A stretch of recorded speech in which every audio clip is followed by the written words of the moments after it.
നമ്മളെ കാത്തുരക്ഷിക്കുമാറാവട്ടെ. അങ്ങനെ ഒരാൾക്കൊരാളെ ബോധ്യമാകുന്നില്ലെങ്കിൽ മദീനയിലേക്ക് ഒരു അക്കൗണ്ട് തുറക്കുക, എന്നിട്ട് അഷ്റഫുൽ ഖൽഖിന്റെ പേരിൽ സ്വലാത്ത് വർദ്ധിപ്പിക്കുക. മൗലായ സല്ലി വസല്ലിം ദായിമൻ അബദാ അലാ ഹബീബിക ഖൈറിൽ ഖൽഖി കുല്ലിഹിം എന്നൊക്കെ തുടങ്ങുന്ന സ്വലാത്ത് റസൂലുള്ളാഹിക്ക് ചൊല്ലുക. ഇവിടെ എന്റെ വിഷയം ശരീഅത്തിൽ കൂടി അധിഷ്ഠിതമായി തരീഖത്തിൽ കൂടി ജീവിച്ചു ഹഖീഖത്തും ബോധ്യമായി കൊടുത്താൽ അല്ലാഹു തആല കൊടുക്കുന്ന ഒരു ഉന്നത സ്ഥാനത്തിന് പറയുന്ന പേരാ മഅരിഫത്ത്. ആ മഅരിഫത്ത് ഒരാൾക്ക് ലഭിച്ചു കഴിഞ്ഞാൽ അത്ഭുതകരമായ കാര്യങ്ങൾ അവർക്ക് പ്രത്യേകമായ സ്ഥാനങ്ങൾ നോക്കിക്കൊണ്ട് പ്രത്യേകമായ കാര്യങ്ങൾ അല്ലാഹു തആല ഹൃദയത്തിൽ ഇട്ടുകൊടുക്കും. അതുപോലെ മഹാനായ അബൂബക്കർ, മഹാനായ അഷ്റഫുൽ ഖൽഖ് മുഹമ്മദുർ റസൂലുള്ളാഹി സ്വല്ലല്ലാഹു അലൈഹി വസല്ലമ തങ്ങൾ വഫാത്തായി കിടക്കുന്ന സന്ദർഭത്തിൽ അവിടെ വാളെടുത്തുകൊണ്ട് വില്ലാളി വീരനായ മഹാനായ ഉമർ ഇബ്നു ഖത്താബ് റളിയല്ലാഹു അൻഹുവിന് റസൂലുള്ളാഹിന്റെ മരണം സ്വബോധ മനസ്സിൽ നിന്നും വല്ലാതെ ഇങ്ങനെ നീറുന്ന സമയത്ത് സ്വബോധ മനസ്സിന് റസൂൽ സല്ലല്ലാഹു അലൈഹി വസല്ലം തങ്ങൾ വഫാത്തായത് ബോധ്യമാകാതൊരവസ്ഥ വന്നപ്പോഴാ ആരെങ്കിലും എന്റെ ഹബീബ് മരിച്ചു എന്ന് പറഞ്ഞാൽ ആ അവനിക്കുള്ളതാ എന്റെ വാൾ എന്ന് പറഞ്ഞുകൊണ്ട് വല്ലാതെ പ്രശ്നം കാണിച്ചപ്പോഴാണ് അവിടത്തേക്ക് തേജസിന്റെ നിറകുടമായ അബൂബക്കർ സിദ്ദീഖ് റളിയല്ലാഹു തആല അൻഹു കടന്നു വന്നുകൊണ്ട്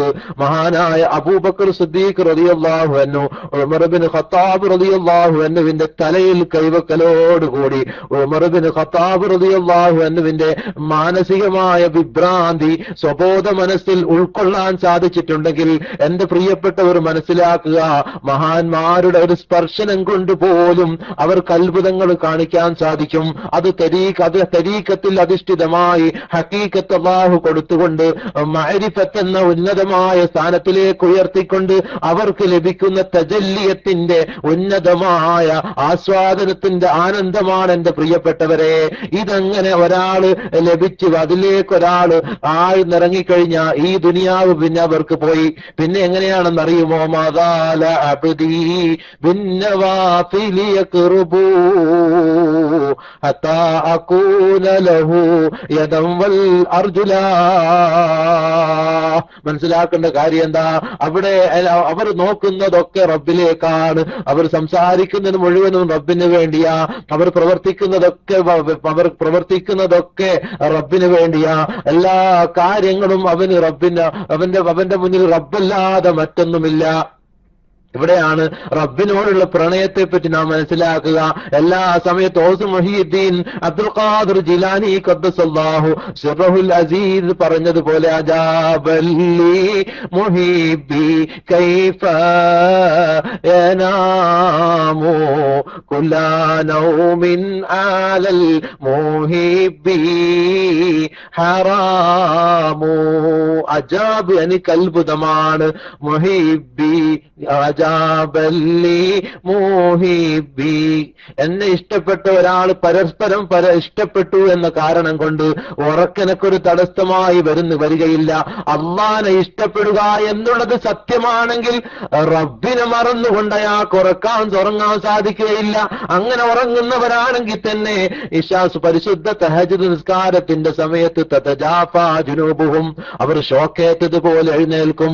അനിൽ മവാജീൻ അവരെ വിരിപ്പിടത്തിൽ നിന്ന് യദ്ഊന റബ്ബഹും അവർ റബ്ബിന്റെ അടുക്കലേക്ക് ദുആ ചെയ്യാനും ഇബാദത്തിനും പോകും. ഖൗഫൻ വതമഅൻ വമിമ്മാ റസഖനാഹും യുൻഫിഖൂൻ. റബ്ബിനെ പേടിച്ചുകൊണ്ട് എല്ലാവരും മൂടിപ്പുതച്ച് കിടന്നുറങ്ങുമ്പോ ഭാര്യയുമായി എല്ലാ അർത്ഥത്തിലും ആസ്വാദനത്തിൽ ഏറിക്കൊണ്ട് യാത്ര ചെയ്യുമ്പോ അവളെ തട്ടിമാറ്റിക്കൊണ്ട് അവളോട് പറയും, എനിക്ക് പോയി കിടക്കേണ്ട ഒരു ദിവസമുണ്ട് കബറിൽ, അവിടെ എനിക്ക് ഈ മെത്തയിലേക്കാളുപരി ഭയാനകരമായ ഒരു മെത്ത എനിക്ക് വരാൻ വേണ്ടി പോകുന്നു പ്രിയപ്പെട്ടവളെ. അതുകൊണ്ട് എഴുന്നേൽക്ക്, വുളൂ ചെയ്യ്, എന്റെ കൂടെ തഹജ്ജുദ് നിസ്കാരത്തിൽ പങ്കെടുക്കുക എന്ന് പറഞ്ഞുകൊണ്ട് ആ വിരിപ്പിടത്തിൽ നിന്ന് ഷോക്കേറ്റ് പോലെ ഒരാൾ എഴുന്നേൽക്കണമെങ്കിൽ ഹൃദയത്തിന്റെ ഉള്ളിൽ റബ്ബിനോടുള്ള പ്രണയം വേണം. പ്രണയിക്കുന്നവർ ഏത് ദേശത്തുണ്ടായാലും, അവർ ഫോൺ ചെയ്യുന്ന സമയത്തായാലും, അവർ കത്തയക്കുന്ന സമയത്തായാലും, അവർ വരുന്ന ഫ്ലൈറ്റിനെ നോക്കിയിട്ട് പോലും ലൈല പറഞ്ഞതുപോലെ, മഹാനായ അഷ്റഫുൽ ഖൽഖിനെ പ്രണയിച്ചുകൊണ്ട് ഇഖ്ബാൽ പാടിയതുപോലെ, മജ്നൂ ഹേ ഹിന്ദി ഹേ ലൈല ഹേ മദീന, ഞാൻ ഇന്ത്യക്കാരനായ മജ്നുവാണ്, എന്റെ പ്രണയം കിടക്കുന്നത് മദീനയിലാണ്. ആ മദീന കാണുമ്പോ മദീനയുടെ ഓരത്ത് പോയി നിന്നുകൊണ്ട് മദീന സന്ദർശിക്കുന്നവരുടെ കണ്ണിൽ ചുംബനങ്ങൾ കൊണ്ട് നിറച്ച മഹാന്മാരായവർ നമുക്ക് മുമ്പ് കഴിഞ്ഞു പോയിട്ടുണ്ട്. ഇത് റബ്ബ് ഹബീബിനെ സ്നേഹിച്ച പ്രണയമാണെങ്കിൽ, അല്ലാഹനെ ഒരാൾ യഥാർത്ഥമായി പ്രണയിച്ചു കഴിഞ്ഞാൽ, അജാബല്ലി മുഹിബ്ബി കൈഫ യനാമു, പരസ്പരം ഇഷ്ടപ്പെടുന്നുവെങ്കിൽ ഭാര്യയ്ക്ക് കത്തെഴുതിയിട്ട് എന്റെ രാത്രി നഷ്ടപ്പെട്ടു എന്നൊരു ഭർത്താവും പറയില്ല. കാരണം ആർക്ക് വേണ്ടിയാ എന്റെ സമയം? അതുകൊണ്ട് തന്നെ ഭാര്യയ്ക്ക് വേണ്ടി ഞാൻ, അല്ലെങ്കിൽ ഞാൻ ഇഷ്ടപ്പെടുന്നവർക്ക് വേണ്ടി ഞാൻ എന്റെ സമയങ്ങൾക്ക് അതിന്റെ ഇടക്ക് വരുന്ന ത്യാഗം ഒരു ത്യാഗമായി ആരും പറയാറില്ല. സ്വന്തം മകന് മരുന്ന് വാങ്ങാൻ പോകുമ്പോ അയാൾ ആ മനുഷ്യൻ ത്യജിക്കുന്ന ത്യാഗം, ആ ത്യാഗം ഒരു വലിയ സംഭവമായി പറയാറില്ല. കാരണം കുട്ടി നമുക്ക് വേണ്ടപ്പെട്ടവരാ. അതുകൊണ്ട് തന്നെ നമ്മുടെ ജീവിതത്തിന്റെ വഴികാട്ടിയായ റബ്ബുൽ ഇസ്സത്തിനെ ഒരാൾ പ്രണയിച്ചു കഴിഞ്ഞാൽ, ആ പ്രണയം സത്യമാണെങ്കിൽ അല്ലാഹു തആലയിലേക്ക് അയാൾ ആഴ്ന്നിറങ്ങുകയും അഷ്റഫുൽ ഖൽഖ് മുഹമ്മദ് മുസ്തഫ സ്വല്ലല്ലാഹു അലൈഹി വസല്ലമ തങ്ങളെ വഴികാട്ടിയായി സ്വീകരിക്കുകയും ചെയ്യുന്ന ഒരവസ്ഥ വിശേഷം നമുക്കുണ്ടാവുന്നതിന്റെ യഥാർത്ഥമായ ലക്ഷ്യം രക്ഷപ്പെട്ട ആത്മാവോടുകൂടി മരിക്കാൻ വേണ്ടിയാ. അതുകൊണ്ട് തന്നെ അള്ളാഹുവിന്റെ ഔലിയാക്കന്മാർ അവർ തജല്ലിയത്തിന്റെ ഉന്നതമായ സ്ഥാനത്തിലേക്ക് എത്തിയിട്ടുണ്ടെങ്കിൽ സാധാരണക്കാരായ നമുക്കും അതിന് സാധിക്കും. നമ്മുടെ ശരീരത്തിൽ അധിഷ്ഠിതമായി ഹറാമ് കാണാതെ, ഹറാമ് പറയാതെ, ഹറാമ് പ്രവർത്തിക്കാതെ, ഹറാമ് ചിന്തിക്കാതെ, ഹറാമ് തൊടാതെ ആവുന്നതത്ത അറിവുകൾ മനസ്സിലാക്കി സത്യസന്ധമായി ജീവിച്ച് റബ്ബേ എന്റെ ലക്ഷ്യം ഇതാ, നീ എന്നെ ഇവിടെ എത്തിക്കണേ എന്ന പ്രാർത്ഥനയോട് മുന്നോട്ട് പോകുമ്പോ പൂർവികന്മാർ ത്യജിച്ച ത്യാഗത്തിന്റെ കണക്കനുസരിച്ചുകൊണ്ട് നമ്മുടെ വിലായത്ത് അല്ലാഹു തആല ഉയർത്തിത്തരും. അങ്ങനെ നമുക്ക് ഹഖീഖത്ത് കരസ്ഥമാകും, അങ്ങനെ മഅരിഫത്തും കരസ്ഥമാകും, അങ്ങനെ തജല്ലിയത്തിൽ എത്തിപ്പെടാനും സാധിക്കും. നമുക്കറിയാലോ, ഇങ്ങനെ ചിന്തിച്ച ഒരു മഹാനായിരുന്നല്ലോ, എല്ലാ സുഖത്തിന്റെ മുകളിലും കടന്നുറങ്ങിയ വ്യക്തിയായിരുന്നല്ലോ ഇബ്രാഹിം ഇബ്നു അദ്ഹം. ബൽക്കിലേ ഇബ്രാഹിം അദ്ഹമിൽ റളിയല്ലാഹ്, 18 രാജ്യം വീട്ടവർ കരിമ്പിടം പുതച്ചിടുന്നേ. ഇബ്രാഹിം അബ്ഹമിൽ റളിയല്ലാഹ്, അല്ലാഹ് 18 രാജ്യം വീട്ടല്ലാഹ്. അല്ലല്ലാഹ് ഇല്ലല്ലാഹ് ഹുവല്ലാഹ് യാ അല്ലാഹ്, അല്ലാഹു യാ നബി യാ റസൂലല്ലാഹ്. സൂഫി ചക്രവാളത്തിൽ ചൂണ്ടിക്കാണിച്ചു കൊടുക്കാൻ പറ്റുന്ന ഒരു മഹാവ്യക്തിയാണ് ഇബ്രാഹിം ഇബ്നു അദ്ഹം.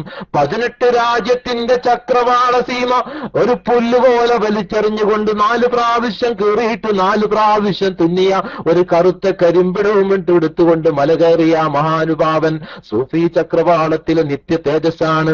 ആ മഹാനുഭാവൻ റബ്ബിനെ മനസ്സിലാക്കുകയാണ്. എങ്ങനെ സാധിച്ചു? ഒരു ദിവസം ഹണ്ടിങ്ങിന് പോയി തിരിച്ചു വന്ന് നോക്കുമ്പോ തന്റെ മെത്തയിൽ കിടക്കുകയാണ് കൊട്ടാരം അടിച്ചു വാരുന്ന ഒരു തന്റെ അടിമ സ്ത്രീ.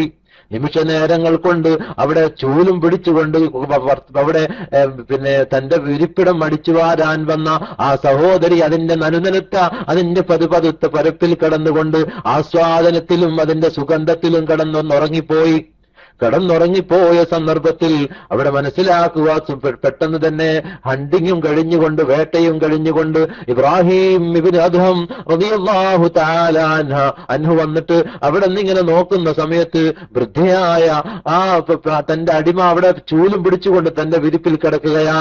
നിമിഷ നേരങ്ങൾ കൊണ്ട് ഒരൊറ്റ അടി അവിടെ കൊടുക്കലോടുകൂടി ആ സഹോദരി അവിടെ എഴുന്നേറ്റിരുന്നു.